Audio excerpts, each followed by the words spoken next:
everyone, welcome back to the Change Your Mind podcast, where we explore personal development, spirituality, and science. I'm your host, Kris Ashley. I'm super excited for my guest today. She is a fellow LA Tribune podcaster. But first, before I introduce her, a couple quick announcements. Head over to the links in the show notes. You are going to find links for my lovely guest. You are going to find a link to my book, Change Your Mind to Change Your Reality. It was endorsed by Bob Doyle, Marcy Shimoff, Michael Beckwith, all of whom were in The Secret. It was endorsed by John Gray, who wrote Men Are From Mars, Women Are From Venus, and a whole lot others. You will also find links to my courses, my coaching, free downloads, ways to sponsor the podcast. And as always, this podcast is part of the Los Angeles Tribune Podcast Network. We're doing a lot in personal development. The other podcasts are phenomenal. You're going to meet Lauren here in a second, so go check it out. What if the one thing keeping you stuck is the way you think? Welcome to Change Your Mind with Kris Ashley, the podcast where science meets spirituality and mindset becomes your most powerful tool for transformation. I'm Kris Ashley, author of Change Your Mind to Change Your Reality, trainer, speaker, and lifelong seeker. For years, I battled trauma, depression, anger, chronic illness, low self-worth, and the weight of old stories. Until I discovered how to rewire my mind, reconnect with my divine nature, and consciously create a new reality from the inside out. This show is here to help you do the same. Each week, we explore the intersection of personal development, spirituality, and science, diving into topics like healing, emotional mastery, entrepreneurship, resilience, and the quantum nature of reality. You'll hear powerful stories, gain practical tools, and real conversations that will help you change your perspective, get unshakable confidence, and live the vision your soul has always known is possible. Whether you're navigating a major life shift, building your dream business, or seeking deep healing and alignment, you're in the right place. So if you're ready to break through, take back your power, and create a life on your terms, this is your moment. Let's break free from the patterns that hold us back, awaken to who we truly are, and rise. Your transformation starts now.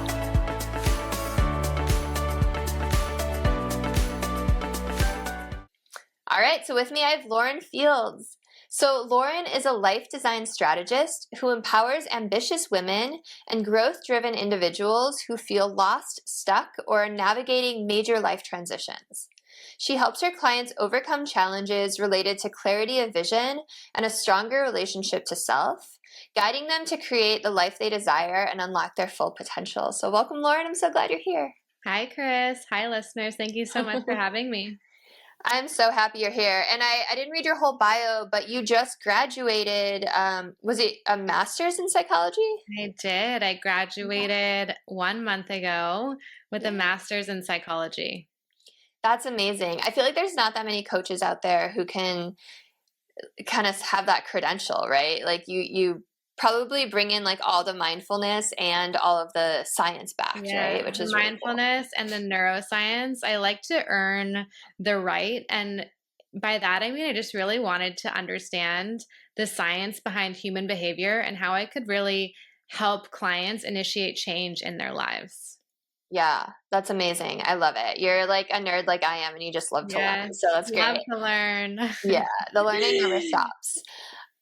Okay, so I always start all my episodes off the same way, and that's by asking my guests what their origin story is. So what put you on this path to want to learn all of this and to want to be a coach and a psychologist? Sure. So I grew up in San Diego, California, riding horses. Yeah. Show jumping was my favorite thing. I was 6 years old when I started, and eventually at one point was even homeschooled because I was riding and at the stables every single day, competing all over the world. And at 14 years old, I had a freak accident where I was in the show arena, and it was a timed event. It was jumpers. So I was rushing around the corner, galloping towards the jump, and I asked the horse to leave the ground, and he left. It was a bit too far away from the jump. He went down. I went flying.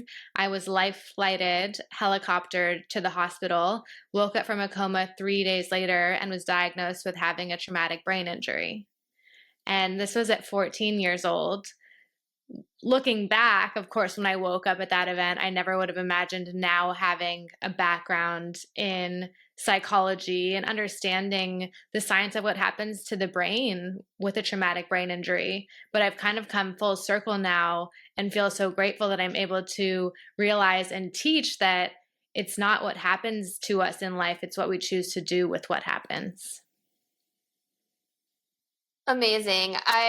I love that so much, and I know you and your outlook, and we're going to get to all that, and you're amazing, because that's a really scary thing. And by the way, I was a horseback rider too and started at age 6, but like I didn't have the balls to do show jumping. Like I did like hunter jumpers. Like That's where I started, the 100 jumpers, and then I was like, let's go fast. yeah. Yeah. Yeah. How But high did you jump? I was around 4 feet.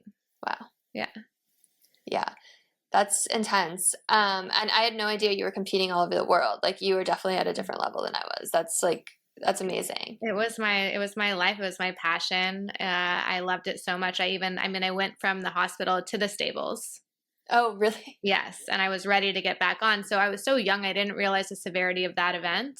And then I think what caused me to kind of do the inner work and like really get to know myself and figure out if I was taking really good care of myself was when I had neurological symptoms from a blood spot on my brain from the accident. That was kind of like an aftermath that happened months following. And I was in the hospital having different like MRIs, body scans, tests done to figure out like what was causing certain neurological effects in my body. And then I was like, why is this happening to me? Why me? And it's so easy to get stuck in like, why me? Woe is me. Why did this happen to me? But then it's a mindset flip away from like, I don't want to be a victim anymore. I want to be a visionary. How can I use what I've been through to help others who also maybe stuck or struggling and want a better life and future for themselves? Yeah, totally. How was your horse, by the way? Was he okay? He was okay. Okay. Yeah. That's scary. Yeah, I mean, I totally feel you on like it's so easy to get stuck in victim mode, and eventually for a lot of us we like get to that point where we're just like, no, like this can't happen anymore. I can't live like this. So like how long did that journey take you? Because I like to just ask because for listeners who are like in it right now, sometimes it's hard to hear like, oh yeah, I just switched it off, because like for me that journey was like decades. Yeah. So like what was that journey like where you were like, okay, enough of the victim mindset? I would say, and it's so interesting because you could never be like, oh, it took me 3 months, it should take you 3 months. Like that process takes a different amount of time for each individual. And you're going to go through it until like, I believe until your soul is ready to like move beyond it and enter like your next chapter. And that time is different for everyone. I like to compare it to a butterfly in the process of its metamorphosis, right? Or when the butterfly's in the cocoon. Yeah, when the caterpillar is in the cocoon. Yeah. Right, the caterpillar's in the cocoon. If you take it out before it's ready, it won't be able to fly because its wings aren't developed yet. So think of yourself as this caterpillar in a cocoon right now. You're going through this metamorphosis and this period of growth and transformation, and you're going to come out when you're ready to come out, once your wings are fully developed and you're ready to fly. And so think of this as an opportunity.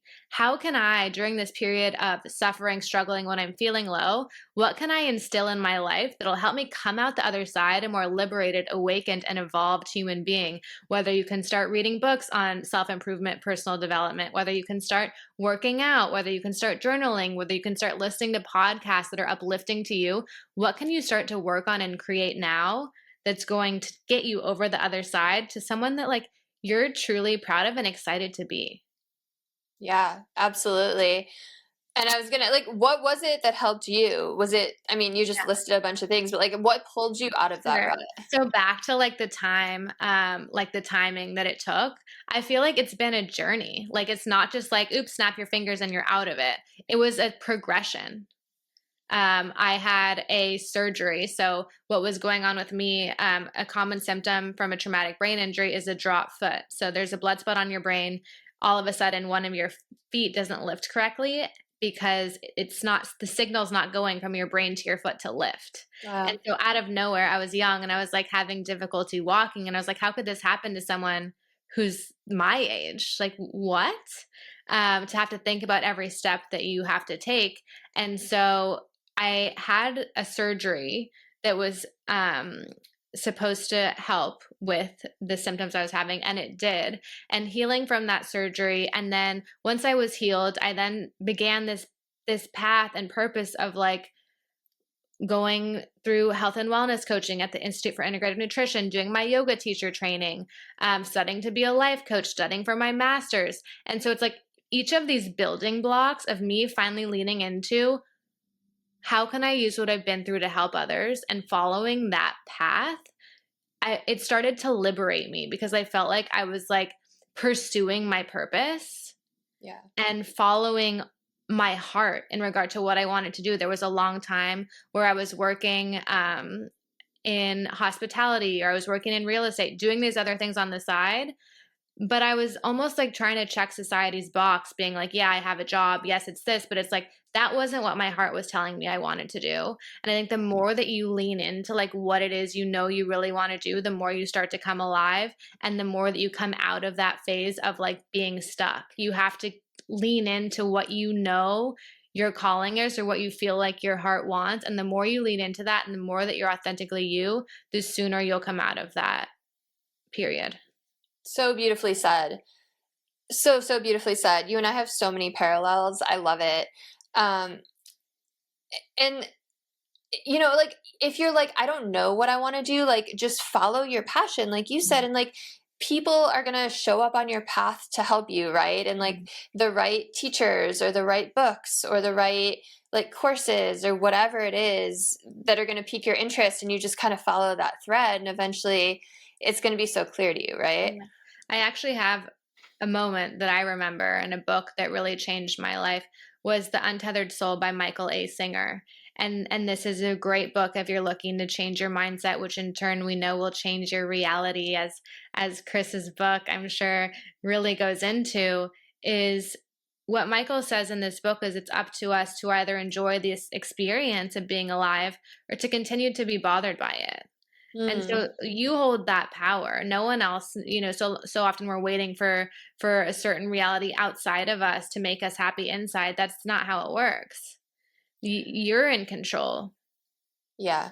Yeah, I love that. And it's so funny. Like I have, as I'm sure you do on your podcast, so many different guests from like such a vast array. And like this same idea keeps coming up of like empowering people to take accountability and responsibility for their own healing, their own happiness, their own like enjoyment of life, and to get out of victim mode. Yeah. And it feels like, especially in today's society with social media, like it's almost trendy to be a victim, right? And you get so much pity, or you get sympathy, or you get like whatever to be a martyr, but you don't find healing, and you don't find fulfillment, and you don't get to like step into your highest version, right? Yeah. Yeah. I mean, that like the vulnerability is interesting, because like vulnerability versus victimhood. Because I feel like victimhood is like poor me, whereas vulnerability is like, I'm going to share this because I think this will help me heal. Totally. Or it'll help others. Yeah. Yeah. Both. It does both. Yeah. And when you start to be vulnerable and share what you've been through, as opposed to like hiding it and having it ruminating in your head, when you start to share it, you will be blown away by others who are able to really relate to you. Because as I know, and I'm sure you know this too, Kris, authenticity is one of, if not the highest vibration. I was just thinking that same thing. Yeah, totally. It blew my mind when I heard that. It's like up there with love, and right? Gratitude. Yeah, authenticity really has, read an article that was at the very tippy top. And so, so many people are afraid to be who they really are because of what other people will think. And it's like, those aren't your people. Whoever's going to reject you for being you, like you're here to be all of you, all the parts, all the uncomfortable, awkward, funny, weird parts. Like we need more uniqueness in this world. And like, what you don't realize is everyone else is like that too. Everyone else is weird and Everyone's like weird. nerdy and like dorky and like has all the parts, right? Yeah. And I think that's definitely like the positive side of social media. Like I love like TikTok, especially because it's like so raw like that. Yeah. Like people are just like their real selves, right? Yeah. So how are you today? Like, do you have any lasting like neurological symptoms, or are you like totally good? So they did a tendon transfer on my foot. They took a tendon from like my calf and put it on the top of. They took the tendon out of the left of my foot, put it on the top. And so I have a bit of a gait impairment. Like if you knew about it and you watched me walk, you might notice it. Otherwise, like you might not. But it is something that I know I will live with. And it's a constant reminder to me every day of why I'm doing what I'm doing.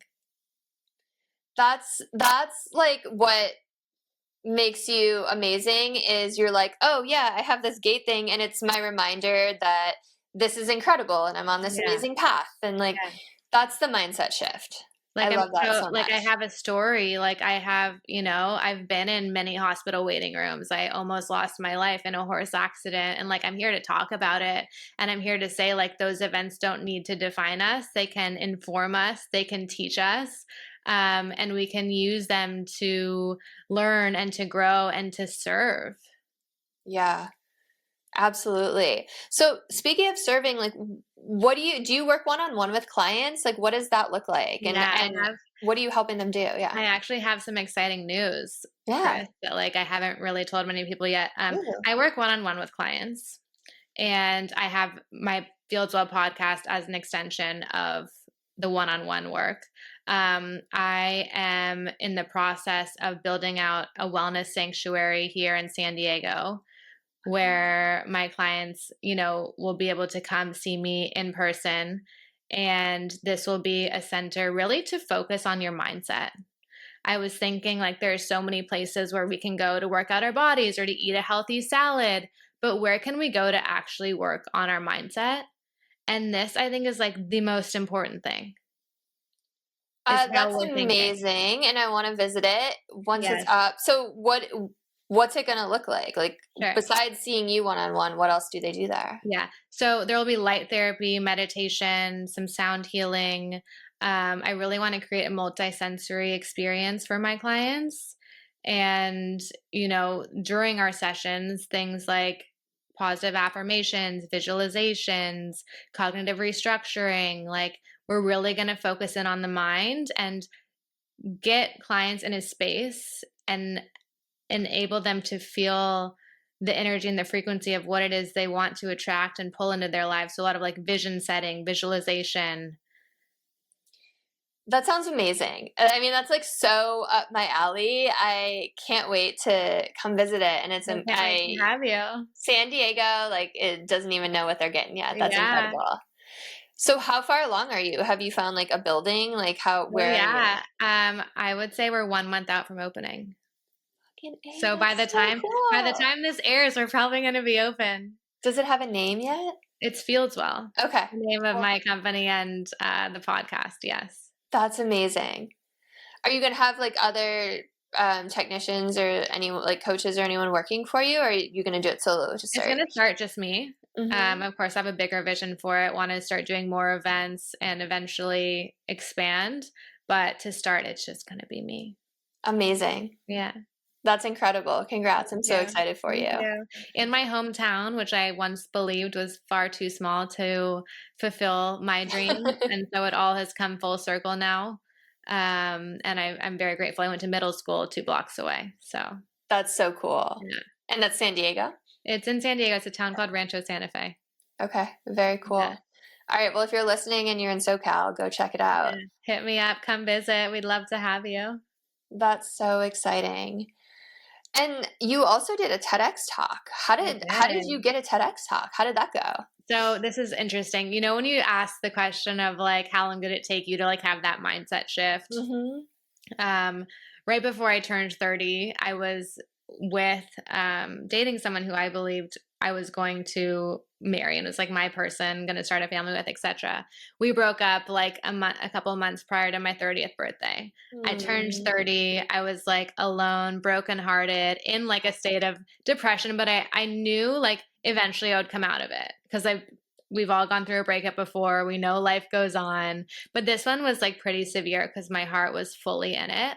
And I realized I turned 30 and I was like, I can either sit here and like feel bad for myself, or I could start going after some of my bigger dreams. Like, what am I waiting for? What am I waiting for? Like, I'm 30 years old. I'm life is now. And so it's like I've always wanted to give a TEDx talk. At the time I was studying for my master's in psychology. I'd always wanted to have a podcast, always wanted to do public speaking, and I was like, let's go. So I started researching like TEDx, how to give a TEDx talk, how to apply for a TEDx talk, and I found an amazing individual who helped me like structure the idea that I wanted to speak on.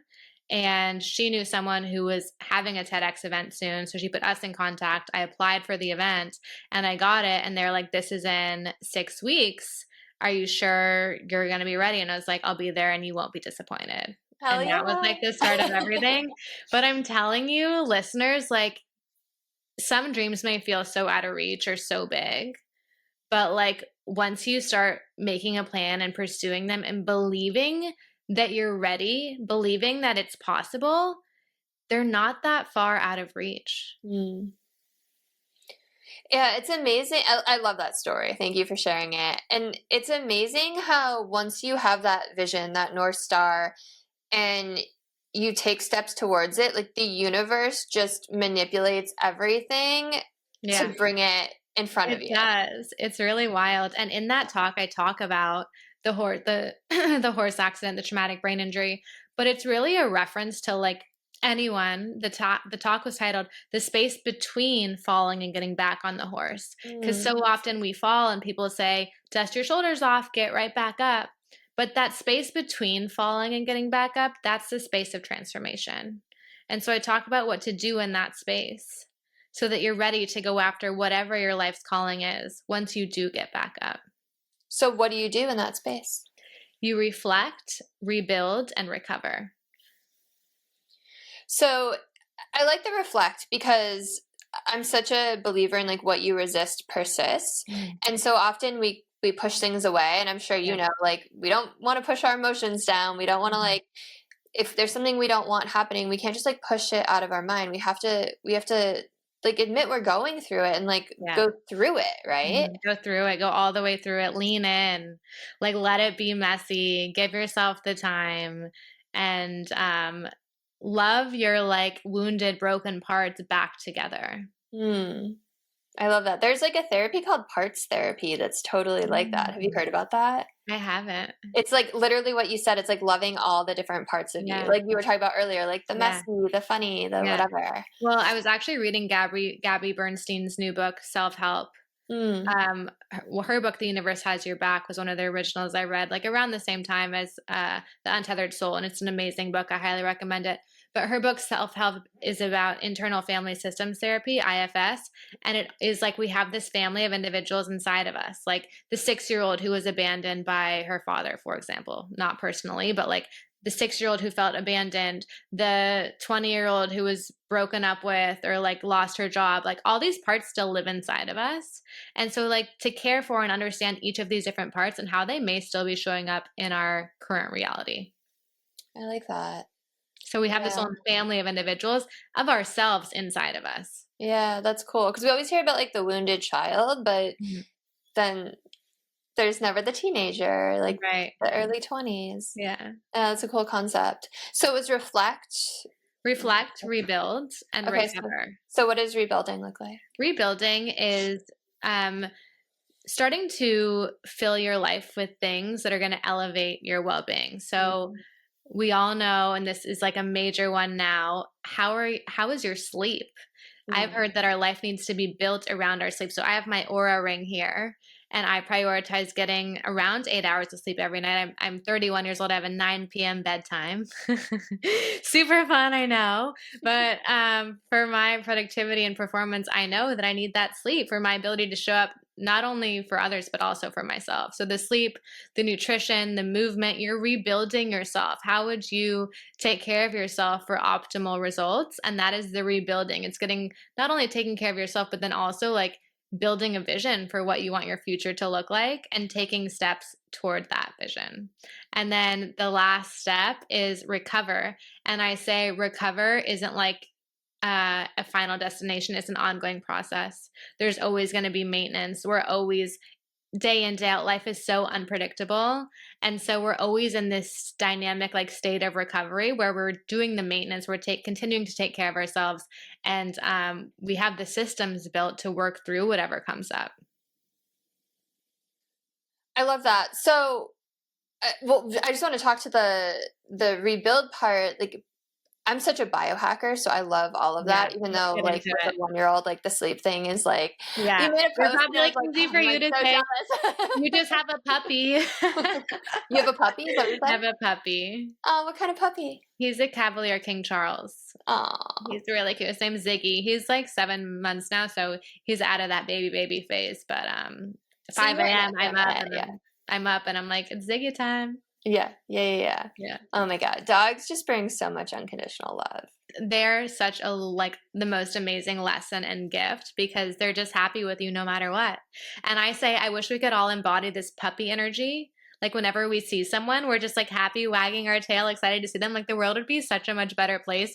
But instead, we're like holding all these grudges. We're like distracted. Puppies are so present and so loving. I love that you said that. Like one of my New Year's resolutions has been to be really present with people when I'm talking to them because like you said, it's so easy. Like we all have so much shit going through our heads and like all these filters and everything. And it's like you can really learn something from every single person if you just like drop the judgments, which only come from your own anxiety and your own insecurity and your own fear, right? Or pain. Yeah. But yeah, I love that. Like the puppy energy and like dogs are just like love personified. It's pure. They're just like such pure love. That's cool. They're the best. The sleep, the Mm-hmm. biohacking. Yeah. And I mean, it's like we're so much more than our bodies, but we're here in our bodies. So if we can take care of them, like we feel so much better and then we can show up better, right? Yeah. I think our bodies are the vehicle for our spirit, for our energy. And so for our energy to like feel good and really radiate, like it's important to take care of your body. Yeah. And our gut and our mind are connected. So there are messengers going from your gut, which is digesting the food that you're putting in your body, and those messengers go to your brain. Yeah, totally. Absolutely. I'm like, I have my 1-year-old and like I give him like bone broth and like sauerkraut brine and like butter, like grass-fed butter and like grass-fed steak all the time. My in-laws think I'm crazy, but it's like it's gut healing. Like babies need it too. Start them young, 100%. When I studied abroad a business semester in London, and I worked for celebrity chef Jamie Oliver, and at the time he was starting a food for schools program where he was putting, gardens with fresh produce in schools so children could learn what it meant to like really nourish yourself from a young age, because it's really missed in our society, the value of nutrition and a healthy diet. And we grow up with like all these fast food places, school lunches, and we don't realize how much those are affecting our ability to really reach our potential and how much they're impacting how we actually think and show up in life. Oh, totally. And it's like we're eating foods with pesticides, we're eating food with dye, we're giving that to our kids. Yeah. I mean, it's so pertinent with RFK Jr. about to be hopefully confirmed on Wednesday. I'm like, I have so much anxiety around it. I'm like, come on, like someone is finally like caring enough. Like, why is this even like an issue? Like everyone should be behind this. Yeah. It's so wild to me. And like, I don't know if you're planning on having kids, but like even it just like quadruples when you're a mother. It's just like, oh my God, like I want a world that's like that. Like I don't have to read every freaking label for everything. So I was just on a podcast. I had a registered dietitian on my podcast, and I asked him if he had heard of this app called Yuka. Listeners, I just downloaded this. You can super easy, scan a barcode on any food item that you purchase, and it'll give you like the stats, and it'll rate the item and tell you like poor, good, bad. And it's mind blowing. Like certain things that I think would have been super healthy and a great rating, they're not, we don't know what we're putting in our bodies. But one thing that I always like to say is like, if you read a label and you can't pronounce the ingredients, how do you think your body's going to know how to digest those ingredients? Totally. Yeah, I love that. One of the best pieces of advice, I've been like into Dave Asprey for like decades, like when he first launched his like blog, before Bulletproof was anything. And it was like the best piece of advice was like shop around the grocery store, like on the outside. The Like perimeter. just stay away from the inside unless it's like really good protein powder or something. And what starts to happen when you start taking better care of yourself is you start to become more confident because you start to feel safe in your own skin. You're like, I am a person who takes care of myself. I am a person who prioritizes my health and well-being. And you start to feel safe and you start to feel well taken care of, and then you become more confident. I love that. And you probably look better. You're probably in a better mood. Like your skin clears up, your hair clears. You know what I mean? It's like it all comes together. Like you're only cheating yourself to continue eating poorly, not working out, not prioritizing your sleep. And I think one of the best things if you're someone who's looking to really achieve their goals and dreams is to develop a relationship with you. Start sitting with yourself in meditation, observing your thoughts. One of my favorite scientists is Dr. Joe Dispenza. And he says we have, 60 to 80,000 thoughts a day, up to 90% are repetitive, up to 80% can be negative. Pay attention to how you're thinking and start to replace those negative thoughts with thoughts that are more in alignment to where you want to go. Yep. Totally. Yeah, that was my book. I love it. Dr. Joe Dispenza is amazing. Yeah. So I want to get back to the rebuild versus recover. So what's the difference between those? Like, what does the recovery really look like?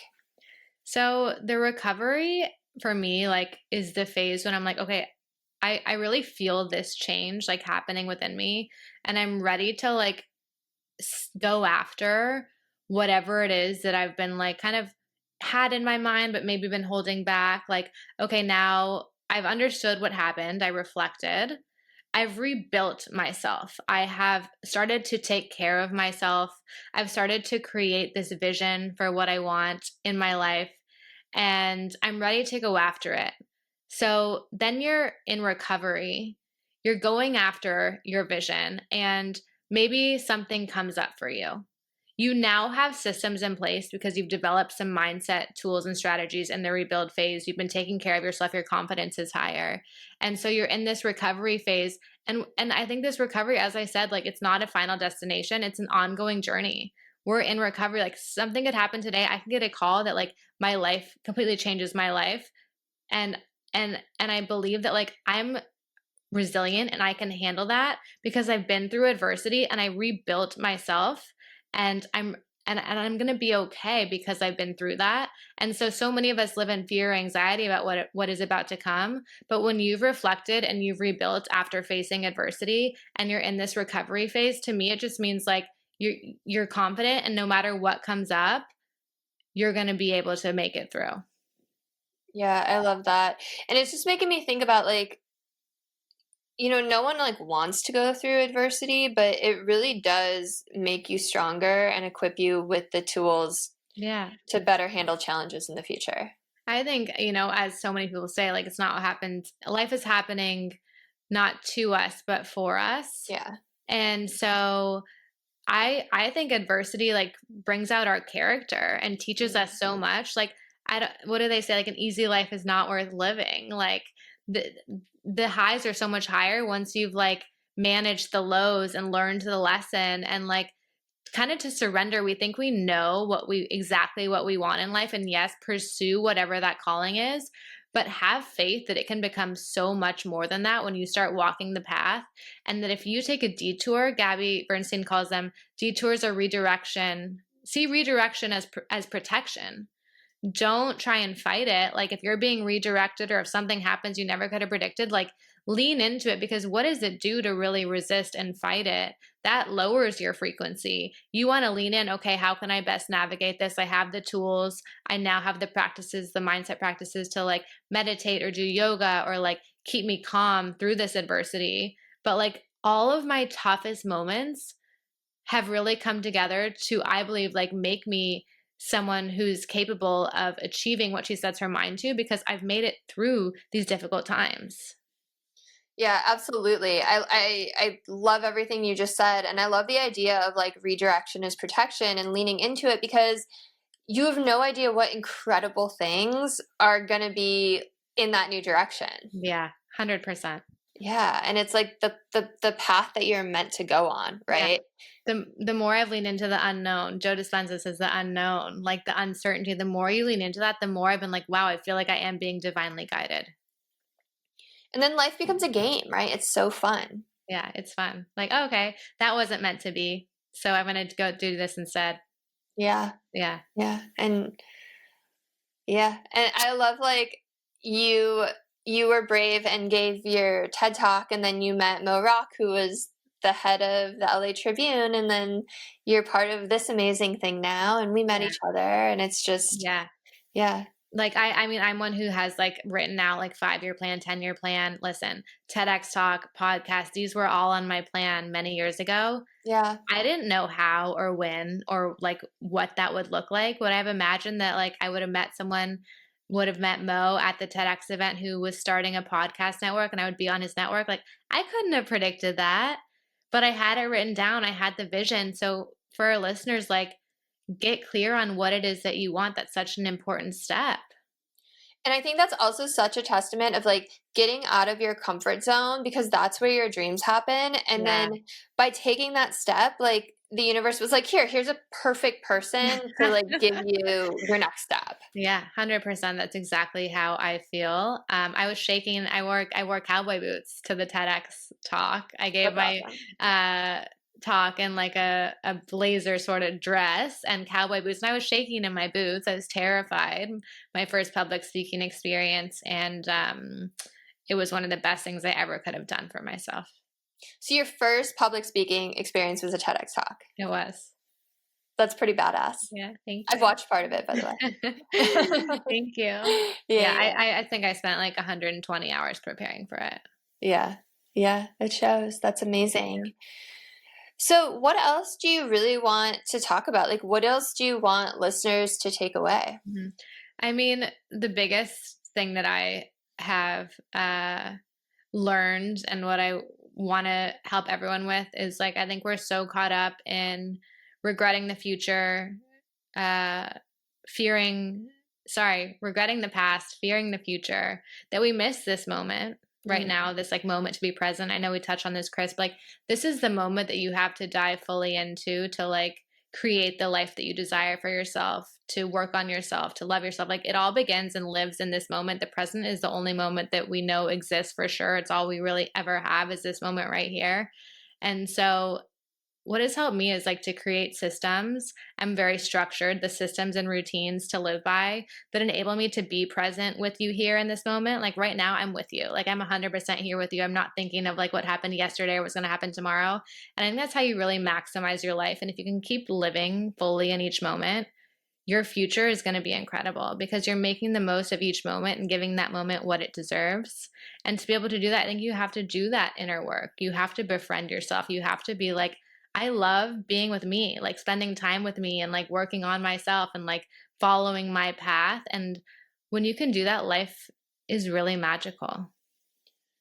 I really love that. And I think that goes back to like all of, you said you have a schedule, but like all of these things that you do in your day to optimize you, right? Like whether it's the sleeping or the red light or the working out or the eating well, it's like it all plays into like being present with yourself and the meditation, right? Meditation. Another big thing, like easy for our listeners, one of the best things I've done, I did a mindfulness like behavioral change project, and I said I want to have more mindfulness in my day, more time away from my technology so that I'm like super on from like the second I sit down at my desk till my workday ends.